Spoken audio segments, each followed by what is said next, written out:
কার্গিল বিজয় দিবস উপলক্ষে দেশের বীর শহীদ জওয়ানদের স্মরণ করে সাব্রুমে বিশেষ শ্রদ্ধাঞ্জলি অনুষ্ঠানের আয়োজন করা হয়। এদিন 40 সাব্রুম মন্ডল কার্যালয়ের সামনে বিজেপি স্থানীয় নেতৃত্ব ও কর্মীরা সমবেত হয়ে ভারত মাতার বীর শহীদদের প্রতি প্রণাম ও গভীর শ্রদ্ধা নিবেদন করেন। কার্গিল যুদ্ধে দেশের সার্বভৌমত্ব ও অখণ্ডতা রক্ষায় ভারতীয় সেনাবাহিনীর বীর জওয়ানদের সাহস, আত্মত্যাগ ও দেশপ্রেমের কথা স্মরণ করা হয়।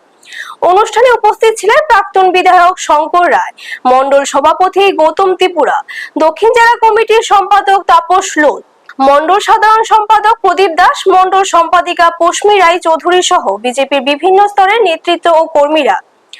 অনুষ্ঠানে উপস্থিত সকলে শহীদ বীর জওয়ানদের প্রতি শ্রদ্ধা জানিয়ে তাদের আত্মত্যাগের কথা স্মরণ করে দেশের নিরাপত্তা ও শান্তি বজায় রাখতে ভারতীয় সেনাবাহিনীর অবদানের কথা তুলে ধরা হয়।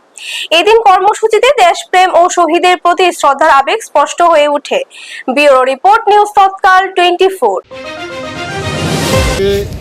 কার্গিল দিবস উপলক্ষে সারা রাজ্যব্যাপী যে কার্যক্রম, ভারত মাতার রক্ষা করতে গিয়ে যারা শহীদ হয়েছেন সেই বীর শহীদদের আজকে আমরা শ্রদ্ধা জানিয়ে সাব্রুম মণ্ডল কার্যালয়ে মণ্ডলের উদ্যোগে আমরা ওনাদের প্রতি শ্রদ্ধা জানিয়ে আজকে আমরা যে কার্যক্রম আমরা করেছি, আমাদের এই কার্যক্রমে আমরা ওনাদের প্রতি গভীর শ্রদ্ধা নিবেদন করি।